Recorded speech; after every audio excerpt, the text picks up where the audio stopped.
Hello friends, this is Sonali from Time Race. मैंने एक video lecture series start की है for subject data structures using C for UPTU B Tech computer science and IT third semester. ये video है part 2 of my video lecture series. इससे पहले मेरा video था पार्ट 1, जिसमें मैंने यूनिट 1 के टॉपिक्स जो कवर किए थे वो थे basic terminology, elementary data organisation of data structures using C. ये वीडियो है पार्ट 2। इस वीडियो में हमने कवर किए हैं following topics. The first one is algorithm, second one is efficiency of an algorithm, time and space complexity, third one is asymptotic notations. इसमें हम देखेंगे big O notation, omega notation and theta notation. And last topic covered in this part 2 is time and space trade off. सबसे पहले हम देखेंगे algorithm क्या होता है। Algorithm actually list of steps होते हैं, कुछ स्टेप्स होते हैं जो हम लिखते हैं, या हम कह सकते हैं कुछ इंस्ट्रक्शंस होती हैं जो हम लिखते हैं एक पर्टिकुलर सीक्वेंस में, ताकि जो हमारी प्रॉब्लम है, जिस प्रॉब्लम के लिए हम एल्गोरिदम को लिख रहे हैं, जो हमारी गिवन प्रॉब्लम है, जिस प्रॉब्लम के लिए हम एल्गोरिदम लिख रहे हैं उसको हम सॉल्व कर सकें, वो भी एक फाइनाइट अमाउंट ऑफ टाइम में। फाइनाइट मीन्स एक लिमिटेड अमाउंट ऑफ टाइम में। So algorithm is a list of steps जो हम लिखते हैं एक पर्टिकुलर सीक्वेंस में, ताकि हम अपनी गिवन प्रॉब्लम का सॉल्यूशन निकाल सकें एक फाइनाइट अमाउंट ऑफ टाइम में। एल्गोरिदम में हम कह सकते हैं क्या होता है, कुछ इनपुट्स होते हैं, कुछ स्टेप्स या फिर इंस्ट्रक्शंस होते हैं। उन स्टेप्स और इंस्ट्रक्शंस के एग्जीक्यूशन पे जो हमें आउटपुट मिलता है वो होता है एक्चुअली हमारा एंड रिजल्ट उस प्रॉब्लम का, जिस प्रॉब्लम के लिए हमने एल्गोरिदम लिखी थी। जो स्टेप्स हम लिखते हैं अपने एल्गोरिदम में, या जो इंस्ट्रक्शंस या स्टेप्स हम एल्गोरिदम में लिखते हैं, वो क्या हो सकते हैं, वो अरिथमेटिक ऑपरेशंस हो सकते हैं, जैसे कि addition of two numbers, subtraction, multiplication, division, any arithmetic operations हम स्टेप्स में लिखते हैं। या फिर हम लॉजिकल ऑपरेशंस, कुछ स्टेप्स में जो आ सकते हैं वो है लॉजिकल ऑपरेशंस, जैसे कि एंड ऑपरेशन, और operation, XOR, anything between two variables. हमें हमारी प्रॉब्लम है जिसमें हमें एंड ऑपरेशन शो करना है किसी दो वेरिएबल्स के बीच में, तो वो एक हमारा स्टेप होगा, that is a part of logical operations. Then we can have assignment statement. Assignment statement जैसे कि x इज इक्वल्स टू 9 हमने असाइन किया है, y को हमने 6 असाइन किया है, and so on. Then we can have control operations. Control operations जैसे कि हम किसी फंक्शन को कॉल करें, किसी इंस्ट्रक्शन पे जंप करें, किसी फंक्शन कॉल से वापस रिटर्न हो अपने ओरिजिनल फंक्शन में। These are all part of control operations. इसके अलावा जो हमारे एल्गोरिदम में स्टेप्स होते हैं वो क्या हो सकते हैं, अदर ऑपरेशंस, जैसे कि आइटरेटिव लूप। आइटरेटिव लूप्स होते हैं हमारे for loop, while loop, do while loop and so on, ताकि हम किसी एक लिस्ट ऑफ स्टेप्स को रिपीटेडली परफॉर्म कर सकें, तो वो हम लूप्स की हेल्प से करते हैं। हमारे पास डिसीजन मेकिंग इंस्ट्रक्शंस हो सकती हैं, जैसे if then else and so on. तो all these are part of steps जो हम एल्गोरिदम में लिखते हैं। तो हम कंक्लूड कर सकते हैं कि एल्गोरिदम हमारे कुछ लिस्ट ऑफ स्टेप्स होते हैं जो कि हम परफॉर्म करते हैं गिवन इनपुट सेट पे। हमारे पास ऑलरेडी एक इनपुट का सेट होता है, उस इनपुट सेट पे हम कुछ लिस्ट ऑफ इंस्ट्रक्शंस या लिस्ट ऑफ स्टेप्स परफॉर्म करते हैं, उससे हमारे पास एक आउटपुट निकल के आता है। वो आउटपुट होता है सॉल्यूशन हमारी गिवन प्रॉब्लम का, जिसके लिए हमने एल्गोरिदम लिखी थी।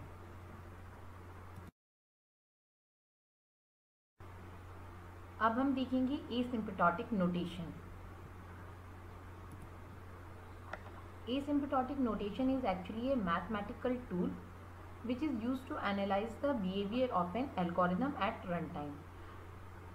एसिम्पटोटिक नोटेशन हमारे पास एक ऐसा टूल है, मैथमेटिकल टूल है, जिसकी हेल्प से हम एनालाइज करते हैं अपने एल्गोरिदम के बिहेवियर को at the time of execution. जब हमारा एल्गोरिदम एग्जीक्यूट हो रहा है, मतलब जब वो रन टाइम में है, जब वो एग्जीक्यूट हो रहा है, उस टाइम उसका बिहेवियर को एनालाइज करने के लिए हम एसिम्पटोटिक नोटेशन यूज़ करते हैं। एसिम्पटोटिक नोटेशन अभी हम डिटेल में देखेंगे। उससे पहले हम समझते हैं कि हम एल्गोरिदम में क्या एनालाइज करने की कोशिश करते हैं, मतलब किस बेसिस में हम उसकी एफिशिएंसी को जज करने की कोशिश करते हैं। We analyse the algorithm run time for large instance of input. सबसे पहले तो हम एल्गोरिदम को ये जज करने की कोशिश करते हैं कि जब वो रन हो रहा है या जब वो एग्जीक्यूट हो रहा है तो क्या वो लार्ज इनपुट साइज़ को हैंडल कर सकता है। लार्ज इनपुट साइज़ वो भी नियर अबाउट इन्फिनिटी, मतलब इतना लार्ज इनपुट साइज़ जो कि इन्फिनिटी को रीच कर रहा हो, इनपुट साइज़ जो है इन्फिनिटी तक जा रहा हो, उसको क्या हमारा एल्गोरिदम हैंडल कर पा रहा है। ये हम इसलिए करते हैं ताकि हमें पता चले कि हमारा एल्गोरिदम कितना एफिशिएंट है बिग प्रॉब्लम्स को सॉल्व करने के लिए। लार्ज मतलब जिसमें इनपुट साइज़ हैवी है, जिसमें इनपुट साइज़ बड़ा है, उन प्रॉब्लम्स को सॉल्व करने के लिए हमारा एल्गोरिदम केपेबल है या नहीं है। तो हम एल्गोरिदम को जब एनालाइज करते हैं तो हम लार्ज इनपुट साइज़ के लिए एनालाइज करने की कोशिश करते हैं। While analyzing the efficiency of an algorithm, we want to calculate three things. जब हम अपने एल्गोरिदम को एनालाइज कर रहे होते हैं तो हम तीन चीज़ों को रन टाइम में जब हम एनालाइज कर रहे होते हैं तो हम तीन चीज़ें देखना चाहते हैं। वर्स्ट केस रन टाइम, हमारे एल्गोरिदम का वर्स्ट केस रन टाइम क्या है। वर्स्ट केस मतलब वो कितना मैक्सिमम टाइम ले रहा है रन होने के लिए। Then is best case run time, best case वो कितना कम से कम टाइम ले रहा है रन होने के लिए। एंड द एवरेज केस कि वो नॉर्मल कितना साइज ले रहा है रन होने के लिए। तो हम कह सकते हैं best case is the minimum time that an algorithm required to run on an input of size n. एक हमारे पास इनपुट साइज है, गिवन इनपुट साइज है एन, उस पर अगर हम अपने एल्गोरिदम को रन करते हैं, उसको यूज़ करके हम अपने एल्गोरिदम को रन करते हैं, तो उस एल्गोरिदम को रन होने में कितना मिनिमम टाइम लगता है, जो मिनिमम टाइम उस एल्गोरिदम को लगता है, that is known as best case of that algorithm. उसी तरह से हमारे पास एक इनपुट साइज है एन, उसके लिए अगर हम अपने एल्गोरिदम को रन करते हैं और उसमें मैक्सिमम टाइम जो लग रहा है, उस एल्गोरिदम को रन होने में जो मैक्सिमम टाइम लग रहा है, that is known as worst case of our worst case running time of our algorithm. And last is average case, हम अपने एल्गोरिदम को एन साइज के इनपुट पे रन कर रहे हैं और हम ये देख रहे हैं कि उसको कितना एवरेज टाइम लग रहा है, मतलब कितना नॉर्मल टाइम वो ले रहा है उस एन इनपुट साइज के इनपुट को एग्जीक्यूट करने में। तो that is known as average case run time of our algorithm. तो best case is maximum time, best case is minimum time, worst case is maximum time, and average case is average time to run an algorithm on an input of size n. Asymptotic notations हमारे पास 3 types के होते हैं। The first asymptotic notation is big O notation, second one is omega notation and third one is theta notation। तो हम एक एक करके इन सब नोटेशंस को देखेंगे। सबसे पहले हम देखते हैं बिग ओ नोटेशन। बिग ओ नोटेशन is widely used to find the running time of an algorithm depending on the input, where running time of an algorithm can be represented with some function fn। Big O notation में हम किसी भी algorithm का run time find out करने की कोशिश करते हैं डिपेंडिंग ऑन इनपुट, कि हम क्या इनपुट प्रोवाइड कर रहे हैं, जिसमें कि हम रन टाइम, उस एल्गोरिदम का जो रन टाइम है उसको हम रिप्रेजेंट करते हैं किसी फंक्शन fn से, किसी positive function non negative function fn से। अभी हम डेफिनेशन देखेंगे बिग ओ नोटेशन की, उससे पहले हमें समझना पड़ेगा कि हम क्या इनपुट प्रोवाइड कर रहे हैं। सपोज करते हैं हम जो अपने एल्गोरिदम को इनपुट प्रोवाइड कर रहे हैं वो है n, तो हम n जो है डिफरेंट n प्रोवाइड करेंगे starting from 0, then we go on to 1 2 3 and so on up to infinity.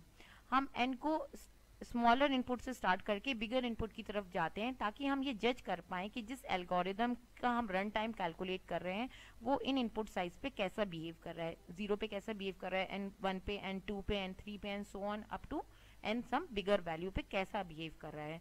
तो बिग ओ नोटेशन की हेल्प से हम ये चीज़ फाइंड आउट करने की कोशिश करते हैं कि हमारे एल्गोरिदम का रन टाइम बिहेवियर कैसा है। तो हम बिग ओ नोटेशन की डेफिनेशन देखते हैं एक बार। Let fn and gn be two non-negative functions such that fn is big O notation of gn। big O notation में हमारे पास दो functions होते हैं, one is fn and other one is gn, जिसमें fn जो है हमारे एल्गोरिदम के रन टाइम को रिप्रेजेंट करता है, और हम ये बोलते हैं इस तरह से, इसको इस तरह से रेफर करते हैं कि fn is big O notation of gn। कब होगा ये, इसके लिए हमारे पास कंडीशन है, तभी हमारा बिग ओ नोटेशन वर्क करेगा। There exist positive constant c and n naught, हमारे पास दो पॉजिटिव कांस्टेंट्स होने चाहिए such that fn is less than equal to c into gn for all n greater than equal to n naught, and where c is greater than 0 and n naught is greater than equal to 1। Big O notation ये कहता है कि हमारे पास दो non negative functions हैं f n and g n, such that f n जो है लेस देन और इक्वल है सी इंटू जी एन, जिसमें सी और एन नॉट एक पॉजिटिव कांस्टेंट को रिप्रेजेंट करते हैं, और ये कंडीशन फुलफिल होनी चाहिए कि सी की वैल्यू जो है हमेशा ग्रेटर देन 0 होगी और एन नॉट की वैल्यू हमेशा ग्रेटर देन इक्वल टू 1 होगी। तो हम इसको इस तरह से रेफर करेंगे, f n is big O notation of g n where there exist c and n naught such that n is greater than equal to n naught and c is greater than 0 and n naught is greater than equal to 1. This is big O notation. इस definition को हम समझेंगे with the help of different examples.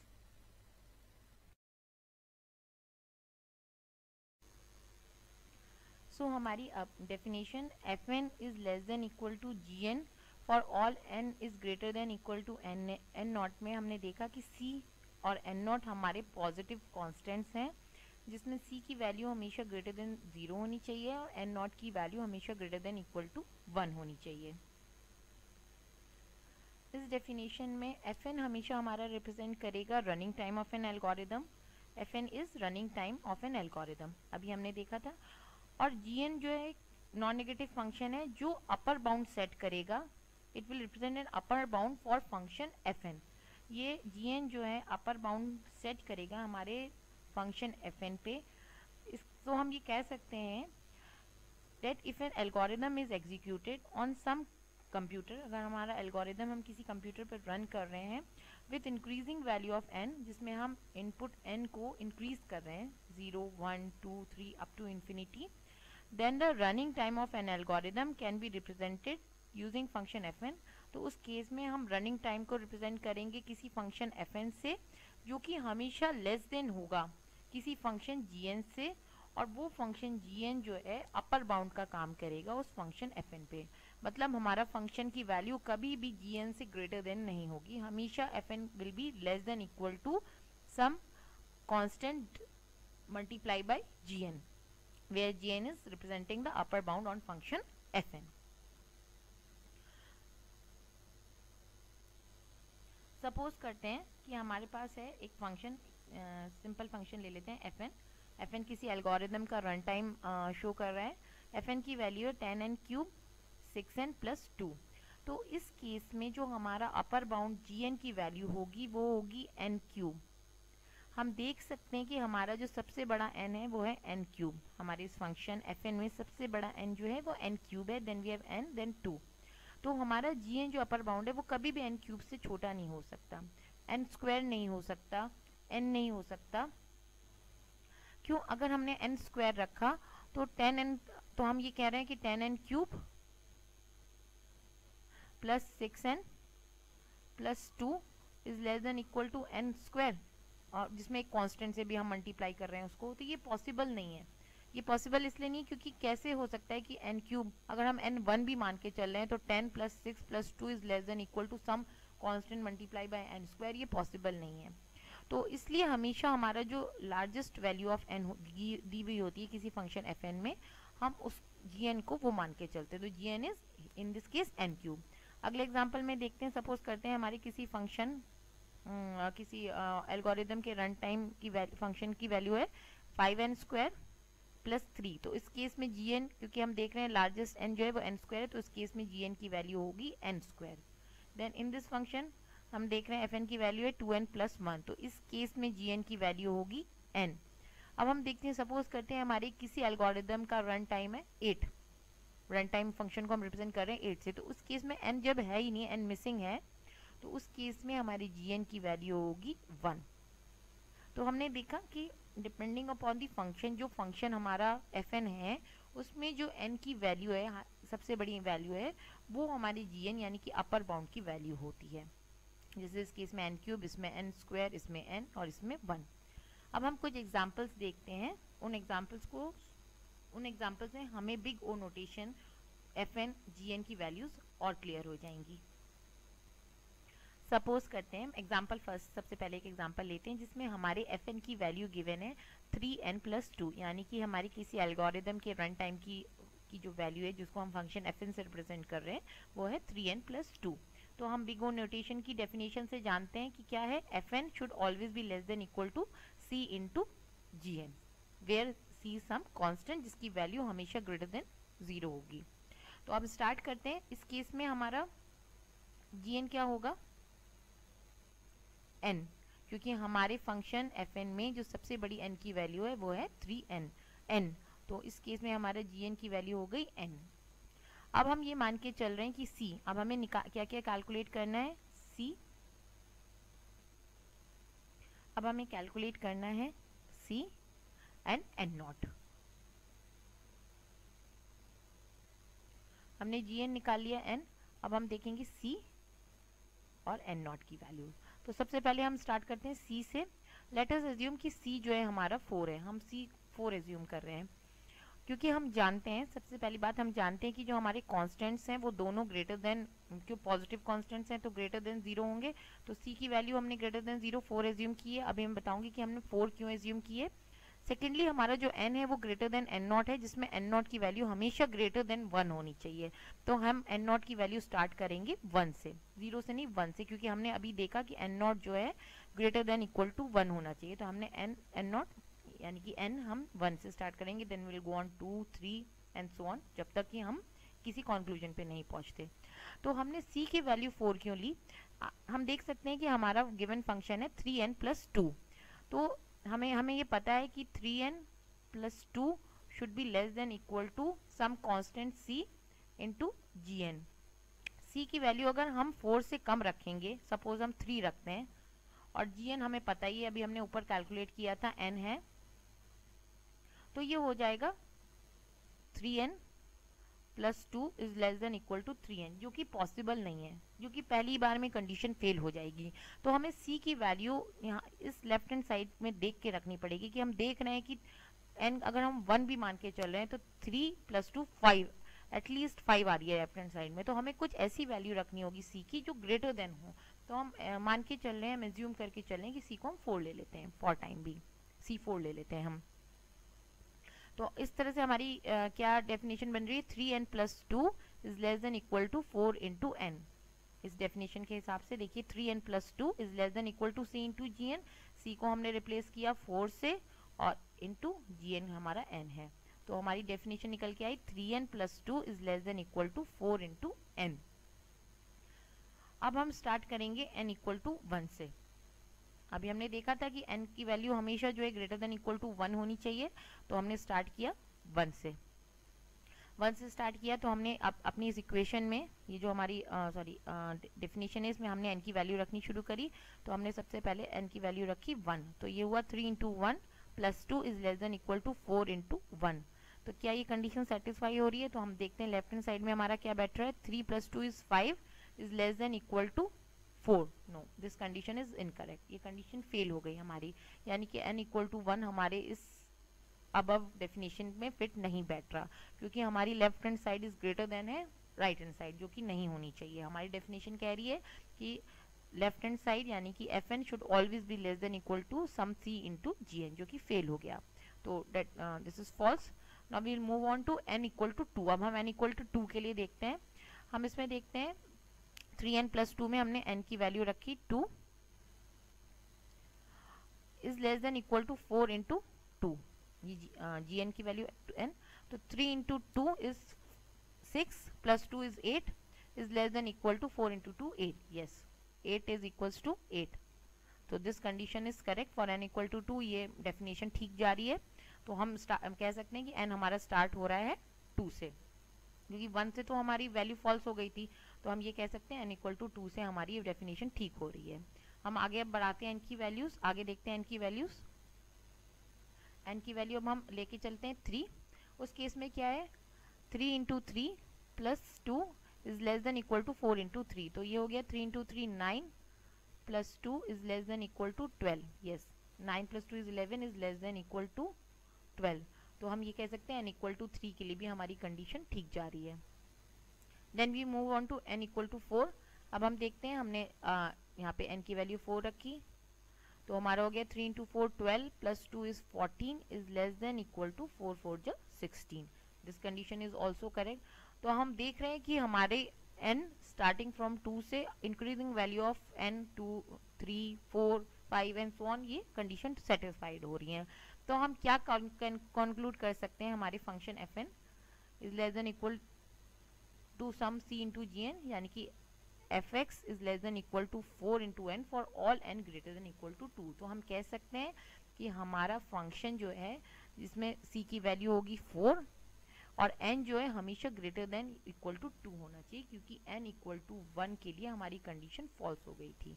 तो ये हमारा conclusion निकल के आया कि हमारे गिवन फंक्शन जो है it is less than equal to 4 into n, where n is always greater than equal to 2, and moving on n equal to 2, 3, 4, 5 and so on, all these conditions are satisfied, and for this our function fn returns the correct result.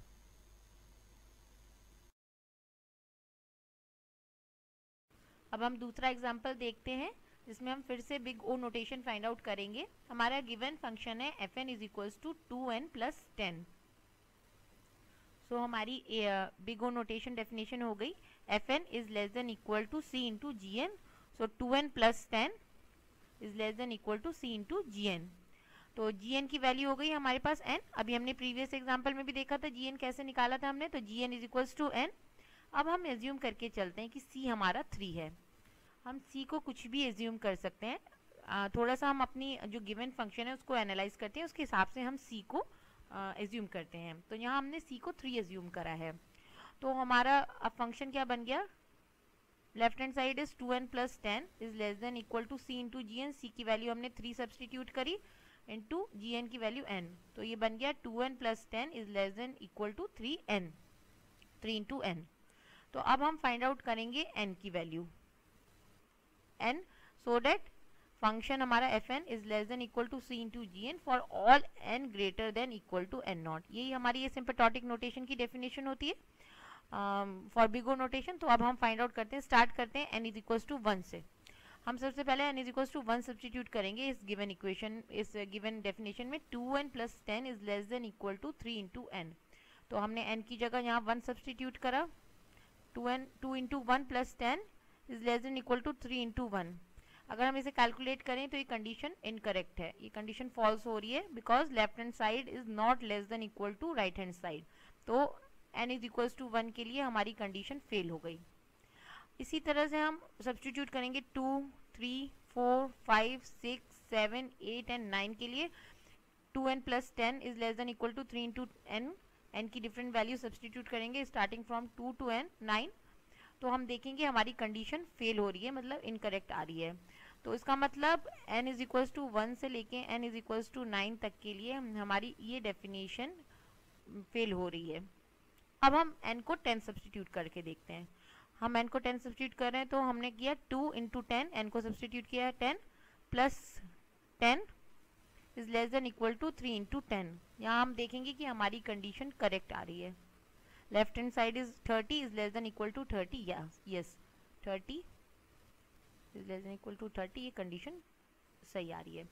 तो इसका मतलब n equal to 10 के लिए हमारी condition satisfy हो गई। तो अब हम लिख सकते हैं कि हमारा फंक्शन इस टर्म में fn is less than equal to gn for all n greater than n not की टर्म में हम अपने फंक्शन को कैसे लिखेंगे, fn यानी कि हमारा function 2n plus 10 is less than equal to c into g n. C की वैल्यू हमने सब्सटीट्यूट की 3, क्योंकि हम c3 लेके चल रहे थे n, और जिसमें हमारी n की वैल्यू क्या होनी चाहिए, ग्रेटर देन इक्वल टू 10, क्योंकि n लेस देन 10 के लिए हमारी सारी कंडीशन या कंडीशन जो थी वो फेल हो रही थी। तो हमारा n लेस देन 10 के लिए हमारी कंडीशन फेल हो रही थी, इसलिए हमने कंडीशन लगाई n greater than equal to 10। So we can say for all n greater than equal to 10 and c equal to 3, our function fn will return the correct result. एक और example देखते हैं हम बिग ओ नोटेशन के लिए। Suppose करते हैं हमारे पास गिवन फंक्शन है fn is equals to 3n की पावर 4 प्लस 2n की पावर 2। सो बिग ओ नोटेशन की टर्म में अगर हम बात करें तो fn is less than equal to c into g n. So 3n की पावर 4 प्लस 2n की power 2 is less than equal to c into g n. ये हमने लिख लिया बिग ओ नोटेशन की टर्म में। अब हम हमारे पास है gn is equal to n4 n की पावर 4, और हम c को एज्यूम करके चल रहे हैं 4। अभी मैंने बताया था पिछले एग्जाम्पल्स में भी कि हम सी को कुछ भी एज्यूम कर सकते हैं डिपेंडिंग कि हमारा फंक्शन क्या गिवन है, एफ एन क्या गिवन है। एफ एन को थोड़ा सा एनालाइज करके हम सी की वैल्यू एज्यूम करते हैं। तो हमने यहाँ सी की वैल्यू 4 एज्यूम की, आप 3 एज्यूम करके भी देख सकते हैं, तो आपको पता चल जाएगा 3 एज्यूम करने पे हमारा लेफ्ट हैंड साइड कभी भी लेस देन नहीं आएगा राइट हैंड साइड के। तो हम 4 से स्टार्ट कर रहे हैं। अब हमारा डेफिनेशन क्या बन गई, 3, यहाँ हमने हमारे पास 3n की पावर 4 2 प्लस 2n की power 2 is less than equal to 4 into n की पावर 4। अब हमें फाइंड आउट करना है n नॉट। हमें c मिल गया, अब हम n नॉट फाइंड आउट करेंगे ताकि हमारी ये गिवन डेफिनेशन को हम सेटिस्फाई कर सके for all n is greater than equal to n naught. हम स्टार्ट करते हैं n इक्वल टू 1 से। हमने सब्सटीट्यूट किया 3, यहाँ n की वैल्यू 1 सब्सटीट्यूट की, प्लस 2 इंटू n की वैल्यू सब्सटीट्यूट की 1 is less than equal to 4 into 1, n की वैल्यू 1 सब्सटीट्यूट की। तो हमने देखा कि हमारी left hand side is not less than equal to right hand side, तो कंडीशन इनकरेक्ट है, अनसेटिस्फाइड हो गई। n इक्वल टू 1 के लिए हमारी कंडीशन फेल हो गई। अब हम लेते हैं n equal to 2। n equal to 2 हमने यहाँ पुट किया 2 की पावर 4, 2 की पावर 2 एंड 2 की पावर 4, हर जगह हमने n को सब्सटीट्यूट किया। जब हमने कैलकुलेट किया तो हमने देखा हमारी left hand side is less than equal to right hand side, तो n इक्वल टू 2 के लिए हमारी कंडीशन ट्रू आ रही है। सिमिलरली हम n इक्वल टू 3 के लिए उठाते हैं, तो हमारी हमने यहाँ पे 3 सब्सटीट्यूट किया n को, यहाँ 3 सब्सटीट्यूट किया और यहाँ 3 सब्सटीट्यूट किया। तो जब हमने सब्सटीट्यूट की वैल्यूज तो हमारी लेफ्ट हैंड साइड निकल के आई 261 is less than equal to 324। तो इसका मतलब हमारी ये कंडीशन सेटिस्फाइड हो रही है n इक्वल टू 3 के लिए। Similarly n equal to 4, n equal to 5, 6 and so on के लिए हमारी कंडीशन सेटिस्फाइड होती चली जाएंगी। तो हम अपने function fn is less than equal to c into g n को कैसे लिख सकते हैं, fn is less than equal to 4 into n4। ये 4 है c की वैल्यू, n4 है n की पावर 4 है gn की वैल्यू। तो हमारा फंक्शन बन गया function fn is less than equal to 4 into n की power 4 for all n greater than equal to 2, क्योंकि n लेस देन 2 के लिए हमारी कंडीशंस फेल हो रही थी, तो हमने ये कंडीशन लगाई। तो इसका मतलब for all n greater than equal to 2 and c where c we have taken as 4, the function fn returns the correct result। हम एक और लास्ट एग्जांपल देखते हैं बिग O नोटेशन के लिए। I am taking these examples ताकि हमें पता चल जाए कि डिफरेंट fn जो हमारे पास डिफरेंट fn है उसके लिए हमें बिग O नोटेशन कैसे कैलकुलेट करनी है। तो इसमें ये हमारा लास्ट एग्जांपल, इसमें हमारे पास fn की वैल्यू है 4n square plus 7n plus 12। So big O notation के अकॉर्डिंग हमारे पास बिग O नोटेशन की डेफिनेशन है fn is less than equal to c into g n. तो हमारा फंक्शन को हम सब्सटीट्यूट कर रहे हैं, वो हो गया 4n square plus 7n plus 12 is less than equal to c into g n. यहाँ हमने हमारे पास जी एन की वैल्यू निकल के आई n4, n की पावर 4, और हम c क्यों एज्यूम कर रहे हैं 5। मैंने पहले एग्जांपल्स में भी बताया था कि हम c को कुछ भी एज्यूम कर सकते हैं डिपेंडिंग हमारे गिवन फंक्शन। हमारे गिवन फंक्शन को हम थोड़ा सा एनालाइज करते हैं और उसके बेसिस पे हम अपनी c की वैल्यू को एज्यूम करते हैं। तो यहाँ मैंने c की वैल्यू एज्यूम की है 5, तो हमारा गिवन फंक्शन बन गया 4n square plus 7n plus 12 is less than equal to 5 into n square. ये मेरी c की वैल्यू है, मैंने सब्सटीट्यूट की 5। अब मुझे n फाइंड आउट करना है such that fn is less than equal to c into g n for all n is greater than equal to n naught. ये हमारी डेफिनेशन है बिग O नोटेशन की। स्टार्ट किया मैंने n इक्वल टू 1 से, यहाँ मैंने 1 सब्सटीट्यूट किया n को, यहाँ 1 सब्सटीट्यूट किया, यहाँ 1 सब्सटीट्यूट किया। जब हम कैलकुलेट करेंगे इसको तो हम देखेंगे कि हमारी लेफ्ट हैंड साइड जो है is not less than equal to right hand side. तो इसका मतलब n इक्वल टू 1 के लिए हमारी ये कंडीशन फेल हो रही है, गिवन डेफिनेशन हमारी फेल हो रही है या इनकरेक्ट है। तो फॉर n इक्वल टू 1 हमारी कंडीशन सेटिस्फाइड नहीं हुई। सिमिलरली हम 4n square plus 7n plus 12 में जब n की वैल्यूज रखेंगे 2, 3, 4, 5 and so on up to 8, तो हम ये देखेंगे कि हमारी जो कंडीशन है वो सेटिस्फाइड नहीं हो रही, इनकरेक्ट आ रही है, इनकरेक्ट हो रहा है। लेफ्ट हैंड साइड जो है less than equal to right hand side नहीं आ रही। So for n equal to 1 to 8 हमारी कंडीशन फेल हो गई। अब हम n इक्वल टू 9 के लिए रख के देखते हैं। हमने यहाँ सब्सटीट्यूट किया n को 9 से, यहाँ 9 से एंड यहाँ 9 से, तो हमने देखा हमारी लेफ्ट हैंड साइड कैलकुलेट होके आई 399 और राइट हैंड साइड आई 405। इसका मतलब 399 is less than equal to 405। तो फॉर n इक्वल टू 9 हमारी कंडीशन करेक्ट है, सेटिस्फाइड हो गई। तो अब हम अपने given function f n less than equal to c into g n को कैसे लिख सकते हैं? 4n square plus 7n plus 12 is less than equal to 5n4, जिसमें 5 है सी की वैल्यू, n की पावर 4 है g n, for all n greater than equal to 9। हमने n greater than equal to 9 क्यों लिया है? क्योंकि n लेस देन 9 के लिए हमारी कंडीशन फेल हो रही थी, अनसेटिस्फाइड थी, इनकरेक्ट थी, तो इसलिए हम ये कह रहे हैं कि our given function f n is less than equal to 5n की power 4 for all n greater than equal to 9। So for all n greater than equal to 9 हमारा फंक्शन जो है करेक्ट रिजल्ट रिटर्न करेगा। अब हम देखेंगे second asymptotic notation, omega notation. अभी हमने इससे पहले देखा था बिग ओ नोटेशन, अब हम देख रहे हैं ओमेगा नोटेशन। हमने देखा था कि बिग ओ नोटेशन जो है हमारा अपर बाउंड प्रोवाइड करता है किसी फंक्शन एफ एन के लिए। तो अब हम देखते हैं ओमेगा नोटेशन। ओमेगा नोटेशन के लिए हम सिंबल यूज करते हैं ये। तो डेफिनेशन ले लेते हैं, let f n and g n be two non negative functions. जैसे हमारा f n and g n big O notation में दो फंक्शंस हुआ करती थी, ऐसी ओमेगा नोटेशन में एफ एन और जी एन हमारे टू नॉन नेगेटिव फंक्शन है, such that f n is omega of g n. F n जो है ओमेगा होगा जी एन का कब? If there exist positive constant C and n naught such that f n is greater than equal to c into g n for all n greater than equal to n naught. हमारे big ओ notation में हमारी condition थी कि f n should be less than equal to c into g n, और हमारी omega notation में condition है कि f n should be greater than equal to c into g n, where c is some positive constant and n naught is some positive constant. इसमें C की value हमेशा greater than 0 होगी और n naught की value हमेशा greater than equal to 1 होगी। तो हम ये above definition is called omega notation definition and is read as f n is omega of g n. तो एफ एन हम पहले भी देख चुके हैं कि बिग ओ नोटेशन में कि एफ एन जो है हमारा रिप्रेजेंट करता है running time of an algorithm.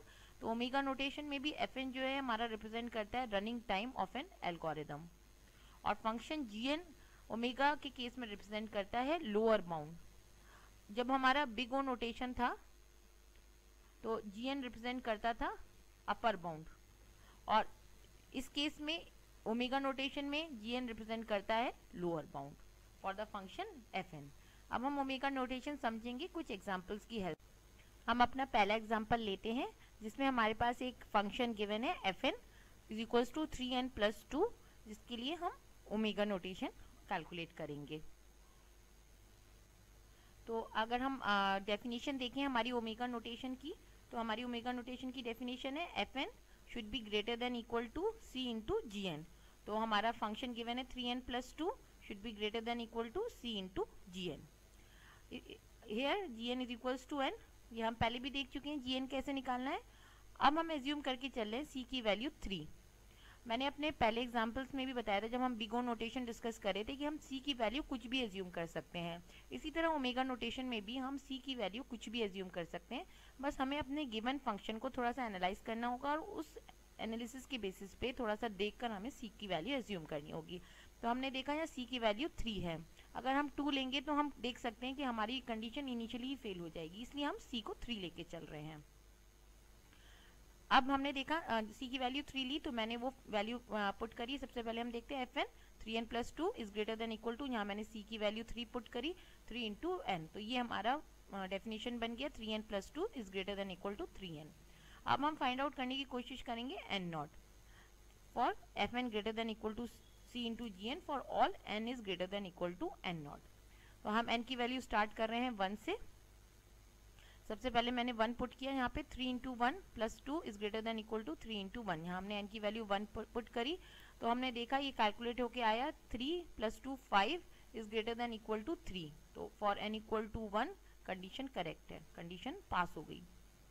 अब n इक्वल टू 2 के लिए देखते हैं हमने यहाँ 2 पुट किया, फंक्शन हमारा जो गिवन फंक्शन है 3n प्लस 2, तो उसमें हमने n की वैल्यू यहाँ 2 पुट करी, is greater than equal to c into g n, मतलब n यहाँ 2 पुट करा हमने, तो हमारी वैल्यू बन के आई 3 2 जा 6 plus 2 8 is greater than equal to 3 2 जा 6।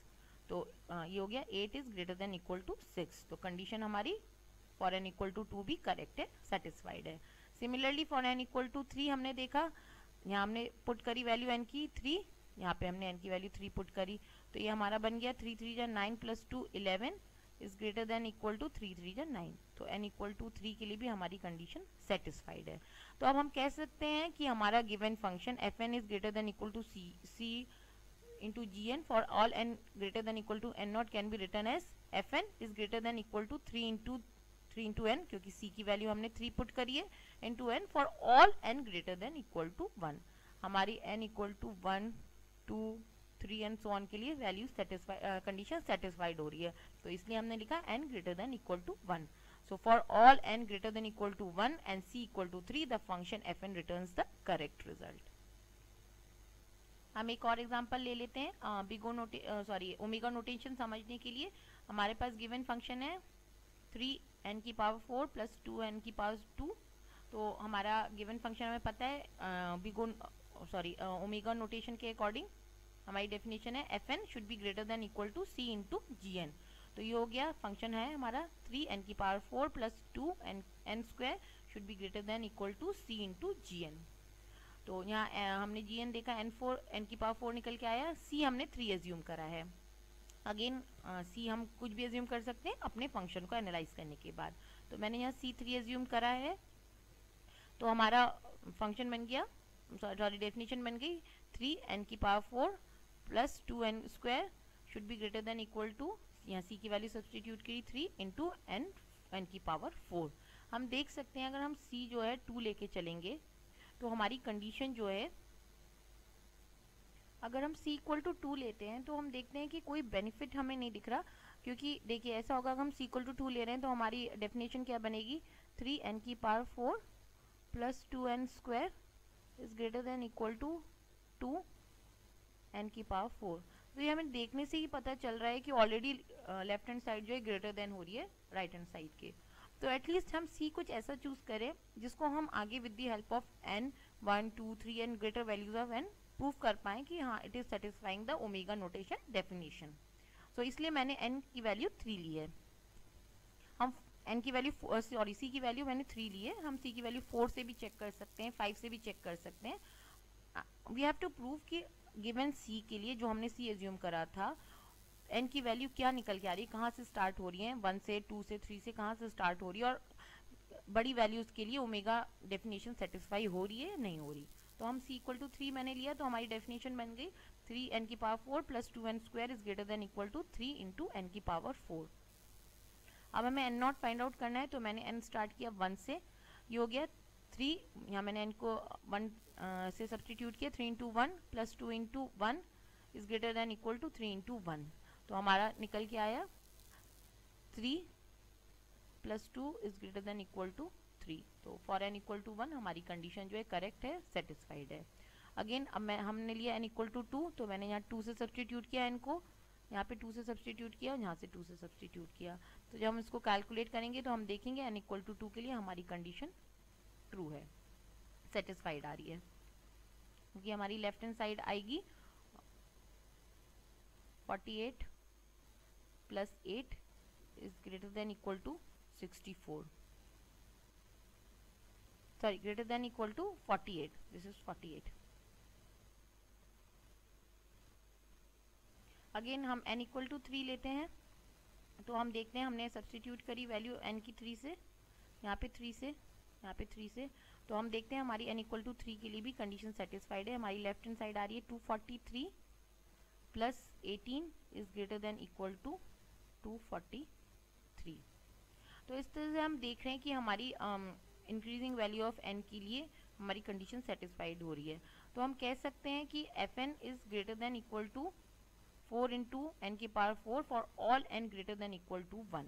अगर हम c की वैल्यू 4 लेके चल रहे हैं तो n equal to 1 starting from 1 2 3 and moving on towards higher values of n, हमारा जो है फंक्शन fn गिवन फंक्शन fn सेटिस्फाइड कर रहा है, फंक्शन fn सही रिजल्ट रिटर्न कर रहा है। तो this is how we prove omega notation for any given function fn। अब हम देखेंगे third asymptotic notation, theta notation.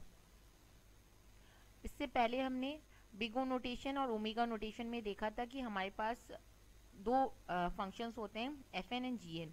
उसी तरह से थीटा नोटेशन में भी हमारे पास दो फंक्शन हैं, f n and g n, two non negative functions हैं। इसको हम इस तरह से लिखते हैं थीटा नोटेशन को, f n is equals to theta times of g n. और इसके लिए भी हमारी कंडीशन होती है, जैसे हमारी बिग ओ नोटेशन में कंडीशन होती थी, जैसे कि हमारी ओमेगा नोटेशन में कंडीशन होती थी, इसी तरह से इसमें भी कंडीशन है कि हमारे पास पॉजिटिव कॉन्स्टेंट्स होने चाहिए C1, C2 and N0 such that हमारा जो गिवन फंक्शन है Fn वो ग्रेटर देन हो C1 इंटू जी से, लेकिन लेस देन हो C2 इंटू जी से। अगेन हमारे जैसे हमारे पास बिग ओ नोटेशन ओमेगा नोटेशन में पॉजिटिव कॉन्स्टेंट्स होते थे C और GN, और फंक्शन होता था Fn, इसी तरह हमारे पास इसमें भी दो फंक्शन है Fn एंड GN, लेकिन इसमें थ्री पॉजिटिव कांस्टेंट्स हैं। उसमें उन दोनों में टू पॉजिटिव कांस्टेंट्स हुआ करते थे, इसमें थ्री पॉजिटिव कांस्टेंट्स हैं, C1, C2 एंड N0। अब हमारा Fn की क्या मतलब हमारी थीटा नोटेशन की क्या कंडीशन है कि जो हमारा गिवन फंक्शन Fn है वो हमारा ग्रेटर देन होना चाहिए C1 जो कांस्टेंट है C1 इंटू जी, लेकिन हमारा जो गिवन फंक्शन Fn है वो लेस देन होना चाहिए जो दूसरा कांस्टेंट है C2 into g for all n greater than equal to N0। तो अगेन इसमें हमारे पास है कि C की वैल्यू ग्रेटर देन 0 होनी चाहिए और N0 की value greater than equal to 1 होनी चाहिए।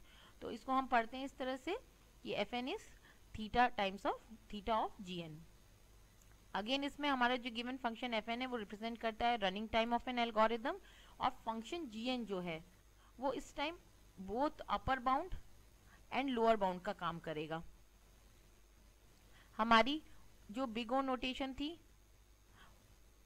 उसमें हमारा Gn जो था अपर बाउंड का काम करता था, ओमेगा में हमारा Gn जो है लोअर बाउंड का काम करता था, लेकिन थीटा नोटेशन में हमारा Gn upper bound as well as lower bound दोनों का काम करेगा। तो हम थीटा नोटेशन को with the help of example समझते हैं, क्लियर करते हैं। अब हम देखेंगे थीटा नोटेशन का एग्जांपल। इस एग्जांपल में हमने Fn की वैल्यू ली है 10n cube plus 3n plus 2। तो हमारी जो थीटा नोटेशन की डेफिनेशन होती है उसके अकॉर्डिंग हमारे पास होता है function Fn should be greater than equal to C1 into g, जिसमें C1 हमारा एक कांस्टेंट है, and Fn should be less than equal to C2 into g, जिसमें C2 भी अगेन एक कांस्टेंट है। तो हम कह सकते हैं Fn should be greater than equal to C1 into g and Fn should be less than equal to C2 into g. पहले हम इसे देखेंगे, Fn should be greater than equal to C1 into g. इसमें Gn हमने लिया n cube, हम जानते हैं कि Gn हमें कैसे कैलकुलेट करना है। अब सपोज करते हैं मैंने C1 को 10 एज्यूम किया है। C1 को 10 एज्यूम क्यों किया है इसको मैं क्लियर करती हूँ। सपोज करते हैं मैं C1 को 10 एज्यूम नहीं करती, मैंने C1 को 11 एज्यूम किया है, जो कि मैंने यहाँ शो किया है।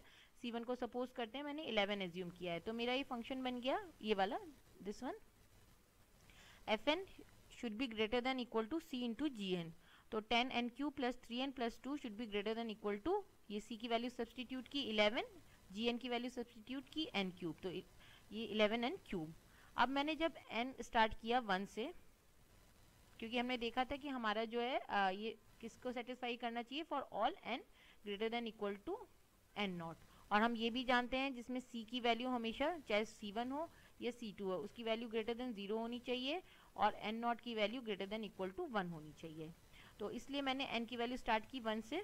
जब हमने 1 को इसमें सब्सटीट्यूट करा तो हमें मिला लेफ्ट हैंड साइड पे 15 और राइट हैंड साइड पे 11, तो ये सेटिस्फाइड हो गया, 15 is greater than equal to 11। तो n इक्वल टू 1 के लिए हमारा above Fn is greater than equal to C into Gn satisfied हो गया।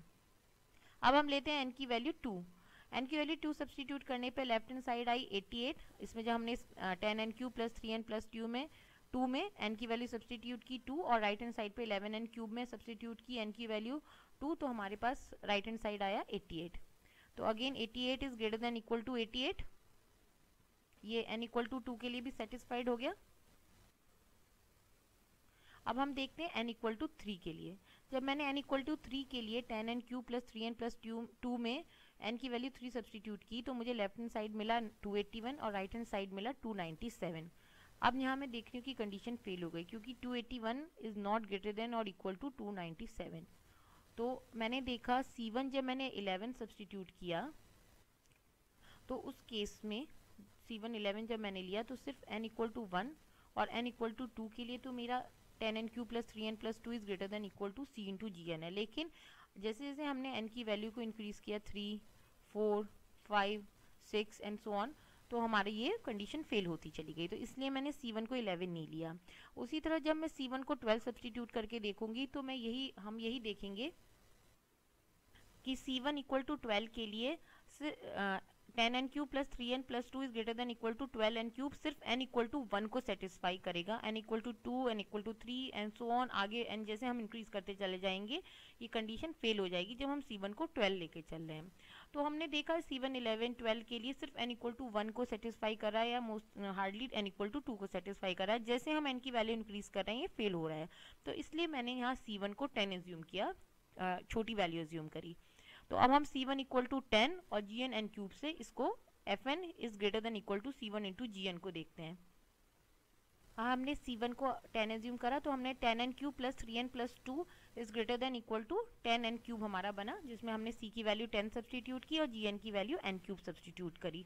तो हमारा n हम जब इक्वल टू 1 लेके चल रहे हैं तो हमारा आया लेफ्ट हैंड साइड 15 और राइट हैंड साइड आई 10। तो ये सेटिस्फाइड हो गई, 15 is greater than equal to 10। Again n मैंने 2 लिया तो इसमें 88 is greater than equal to 80। Left hand side is greater than equal to right hand side, yes. Again n equal to 3 के लिए भी कंडीशन सेटिस्फाइड हो रही है एंड सो ऑन। इसी तरह हम देखेंगे n equal to 4, 5, 6 and so on के लिए condition for C1 equal to 10 जब हम लेके चल रहे हैं तो सेटिस्फाइड हो रही है। तो इसलिए हमने यहाँ पे C1 को 10 एज्यूम किया और हमने देखा कि C1 10 के लिए हमारी कंडीशन सेटिस्फाई है for all n greater than equal to 1। अब हम देखेंगे C2, Fn is less than equal to C2 into Gn। अब हम देखेंगे Fn को for less than equal to C2 into Gn। अभी हमने इससे पहले देखा था Fn greater than equal to C1 into Gn, जिसमें हमने C1 की वैल्यू को कैलकुलेट किया था। अब मैं Fn is less than equal to C2 into Gn के लिए देखती हूँ। तो यहाँ पे मैंने सपोज करते हैं, यहाँ पे मैंने C2 इक्वल टू 15 लिखा है, लेकिन सपोज करते हैं मैं 15 ना लेके 12 लेती हूँ तो क्या होता है। मैंने C2 की वैल्यू इक्वल टू 12 ली तो ये बना 10n cube plus 3n plus 2 is less than equal to C की वैल्यू सब्सटीट्यूट की 12 और Gn की वैल्यू सब्सटीट्यूट की n क्यूब, तो 12n क्यूब। क्योंकि मुझे पता है कि मुझे n is greater than equal to n not है, जिसमें n नॉट की वैल्यू हमेशा ग्रेटर देन इक्वल टू 1 होनी चाहिए। तो मैंने स्टार्ट किया n इक्वल टू 1 से। तो left hand side I 15 is less than equal to 12, condition fail हो गई हमारी। 15 is not less than equal to 12, तो n इक्वल टू 1 और C2 इक्वल टू 12 के लिए कंडीशन फेल हो गई for Fn is less than equal to C2 into Gn। फिर हमने n इक्वल टू 2 के लिए देखा तो हमारी कंडीशन आई 88 is less than equal to 96, ये कंडीशन सेटिस्फाई हुई। इसी तरह n इक्वल टू 3 के लिए हमारी कंडीशन सेटिस्फाई हुई, n इक्वल टू 4 के लिए सेटिस्फाई होगी एंड सो ऑन। तो हमने देखा C2 इक्वल टू 12 जो है n इक्वल टू 1 को नहीं सेटिस्फाई कर रहा, लेकिन ग्रेटर वैल्यूज ऑफ n को सेटिस्फाई कर रहा है। तो अभी हम टाइम बिंग के लिए C2 इक्वल टू 12 को छोड़ते हैं। अगर हम सपोज करते हैं C2 इक्वल टू 13 लेते हैं तो उसी तरह हमारा n इक्वल टू 1 के लिए कंडीशन फेल होगी। C2 इक्वल टू 13 के केस में भी n इक्वल टू 1 के लिए हमारी कंडीशन फेल होगी। हम सब्सटीट्यूट करके देखेंगे तो हमें दिखाई देगा कि n इक्वल टू 1 के लिए कंडीशन फेल हो रही है, लेकिन n greater than equal to 1 यानी कि 2, 3, 4 एंड सो ऑन के लिए हमारी कंडीशन सेटिस्फाई हो रही है। तो हमने ये देखा कि C1 तो हमारा सेटिस्फाई कर रहा था जब हम C1 को ले रहे थे, तो C1 N1 से ले N1 N2 सबको सेटिस्फाई कर रहा था। उसी तरह हमें C2 ऐसा निकालना है जो N1 N2 N3 and so on, sorry n की वैल्यू 1 2 3 4 सबको सेटिस्फाई करे। हमें C1 हमने देखा था n इक्वल टू 1 2 3 4 सबकी वैल्यू के लिए सेटिस्फाई कर रहा था जब C1 हमने 10 लिया था।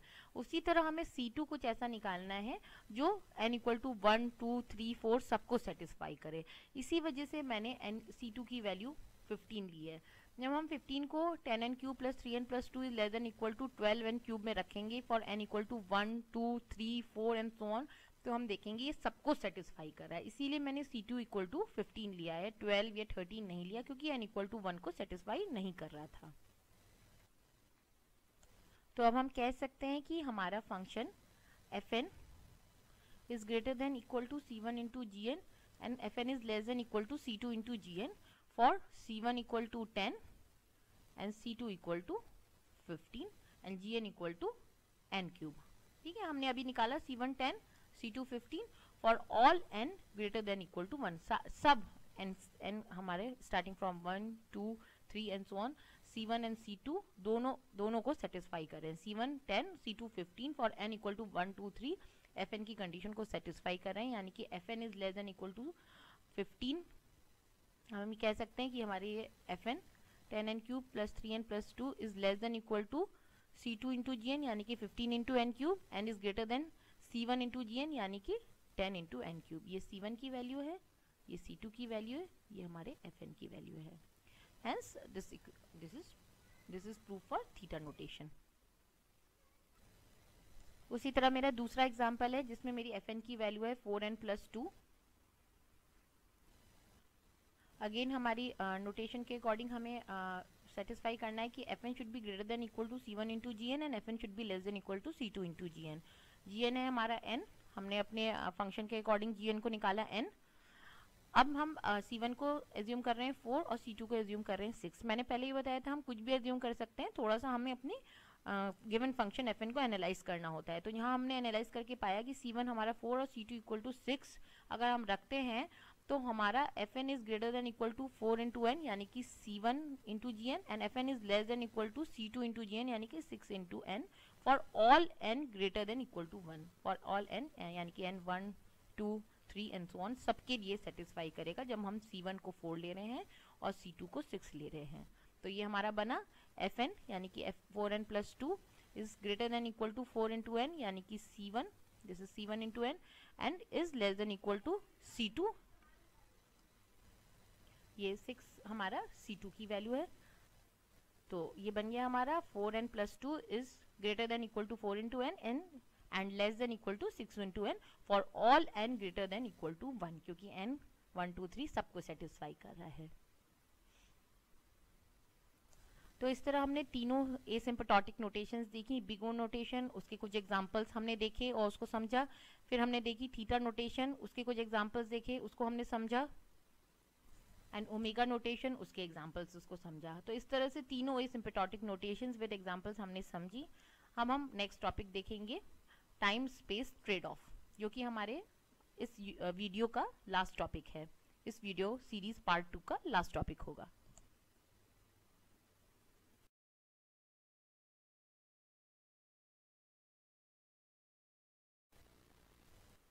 The last topic of our this video lecture series part 2 is time space trade-off. Time space trade of जो है एक बहुत इंपॉर्टेंट एस्पेक्ट होता है हमारे किसी भी एल्गोरिदम को डिज़ाइन करते टाइम. जब हम किसी एल्गोरिदम को डिज़ाइन करते हैं या चूज़ करते हैं तो हम टाइम स्पेस ट्रेड ऑफ को दिमाग में लेके चलते हैं. In computer science a time space trade off refers to the choice that allow one to decrease the running time of an algorithm by sacrificing the storage space और vice versa.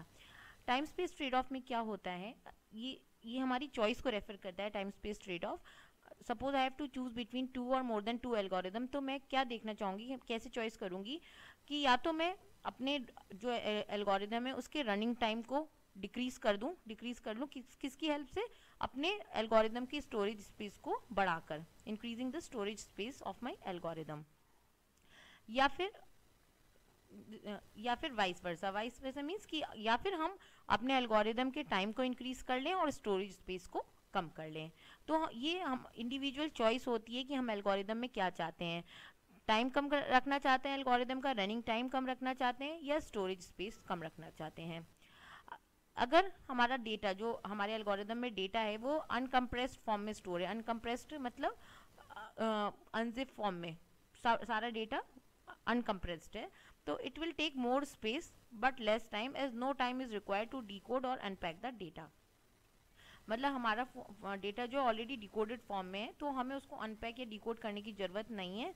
तो वो running time जब run कराएगा algorithm तो ये decoding का time कम हो जाएगा और एल्गोरिदम फास्टर रन होगा. लेकिन क्योंकि डेटा अनकम्प्रेस्ड फॉर्म में या अनजिप फॉर्म में है तो हमारा स्पेस ज़्यादा ऑक्यूपाई करेगा मेमोरी में, तो एक तो ये तरीका है। But if the data is stored in compress form, लेकिन अगर हम डेटा को कंप्रेस फॉर्म में स्टोर कर दें तो ये स्पेस तो कम लेगा, हमारा एल्गोरिदम स्पेस कम लेगा, लेकिन टाइम ज़्यादा लेगा रन करने के लिए, क्योंकि जब एल्गोरिदम रन हो रहा होगा तो उसे जितने भी डाटा कंप्रेस फॉर्म में स्टोर्ड हैं या डिकोडेड फॉर्म में स्टोर है उसे डिकोड करना पड़ेगा, अनडिकोड करना पड़ेगा, या फिर उन्हें अनपैक करना पड़ेगा। तो इसकी वजह से हमारे एल्गोरिदम को एडिशनल टाइम लगेगा। तो ये आइदर वे इज प्रैक्टिकल, ये हमारी चॉइस है कि हमें एल्गोरिदम की टाइम एफिशिएंसी बढ़ानी है या स्पेस एफिशिएंसी बढ़ानी है। अगर हम कोई एग्जांपल लेते हैं तो सबसे अच्छा example time space trade of का है हमारे पास, लुकअप टेबल।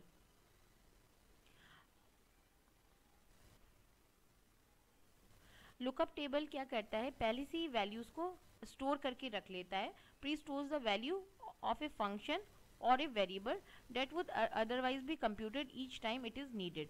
सपोज करते हैं हमारे एल्गो में कुछ एक ऐसा फंक्शन है या कोई ऐसी वैल्यू है जो बार बार यूज होनी है, तो उस फंक्शन की को हम प्री स्टोर करके रख लेते हैं, उस वैल्यू को कैलकुलेट करके, उस वेरिएबल का जो कैलकुलेशन है उसको पहले हम प्री स्टोर कर देते हैं अपने लुकअप टेबल के अंदर।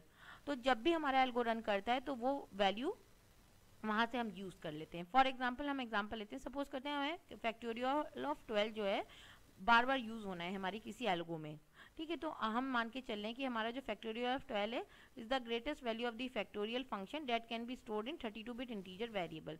हमारे पास एक 32 बिट इंटीजर वेरिएबल है, उसमें हम 12 अप टू 12 फैक्टोरियल स्टोर कर सकते हैं। 32 बिट इंटीजर में 12 फैक्टोरियल से ज़्यादा हम स्टोर नहीं कर सकते। तो हमने स्टोर करके रख लिया 1 का फैक्टोरियल, 2 का, 3 का, 4 का, 5 का and so on up to 12 के फैक्टोरियल तक हमने स्टोर करके रख लिया।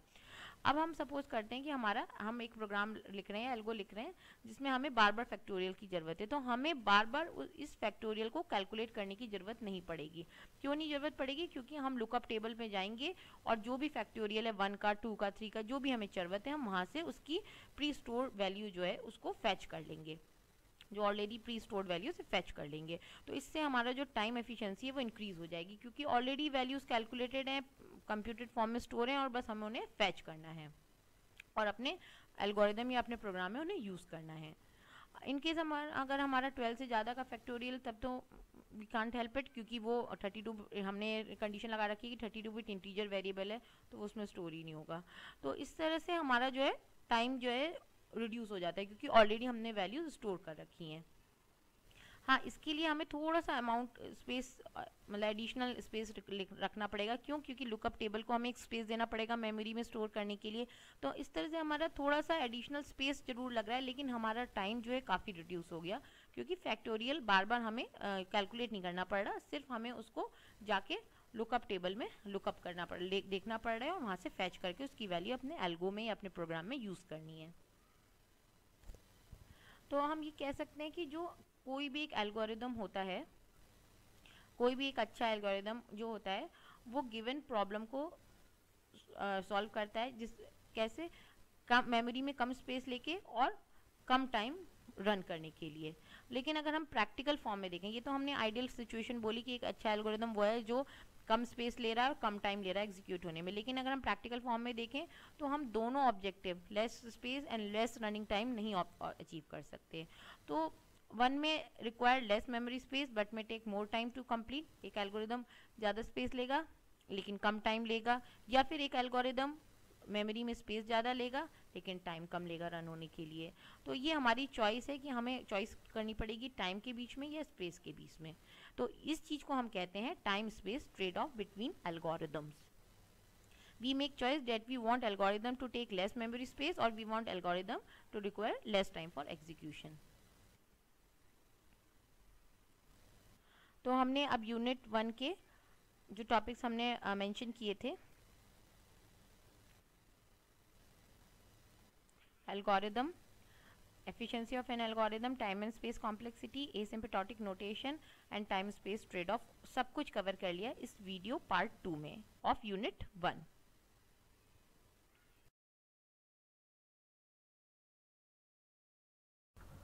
इस वीडियो से रिलेटेड जो भी आपकी क्यूरीज़ हैं या फीडबैक हैं वो आप हमें हमारी ईमेल आईडी पे भेज सकते हैं sonali@timerace.com। Thank you so much.